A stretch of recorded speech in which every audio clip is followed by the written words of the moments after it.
Welcome back to another edition of the O'Cauley crew combining together to bring you more coverage of women's basketball. This game was quite an interesting game. I thought we saw from the field house here today. Cowgirls defeated the Jayhawks 75-51. 75-51, kind of a blowout game. What were your thoughts? Well, Sam, normally blowout games feel, like one team dominates and one team dominates the whole game. That's not really what we saw today. As Coach Tell said, it was rough for both teams in the first half today. Guys, 9 points on the board for the Cowgirls after one quarter, and they scored 12 or 13 points the next quarter. So coming into half under 25 points, nobody felt really good about the way the ball was going in. Fortunately for the Cowgirls, the shots weren't falling for the Jayhawks either. So Cowgirls went into halftime with a 2-point lead. They shot 25% from the field in the first quarter. So nothing was falling for either team today. Really, like, the only thing that can be said is, like, fortunately the game changed in the next half with the Cowgirls just starting to get some shots falling really across the board. Mack, Fields, Keys, Asbury, they all kind of picked up their shooting percentages from three and from the paint to really put this game on ice.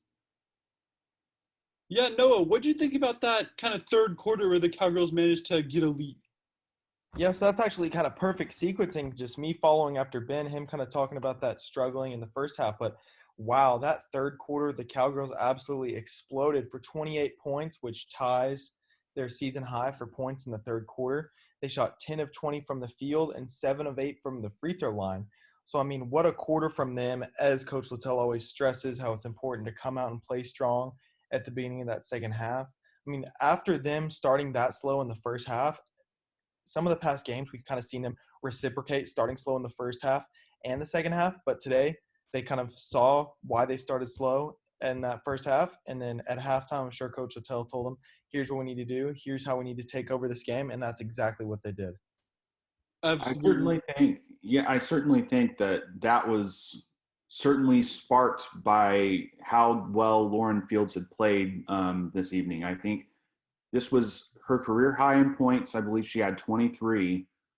She looked like she was playing the most aggressive of anybody on the court. And I think that alone changed the dynamic of this game in favor of OSU. And the second half, as Noah was saying, the Cowgirls just took it to Kansas, and they really looked like the dominant team, and they were the aggressor. And I think that primarily stemmed from having Lauren Fields playing as aggressive as she was, because I think that opened the opportunities up for the rest of the team. So I certainly think that was what I took away from it too. So, well, we'll see if the good games can continue. These two teams play in just 4 days. They'll have a rematch in Stillwater with the round-robin Big 12 schedule, of course, having every team play twice.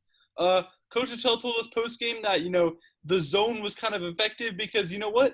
The shots just weren't falling for the Jayhawks tonight.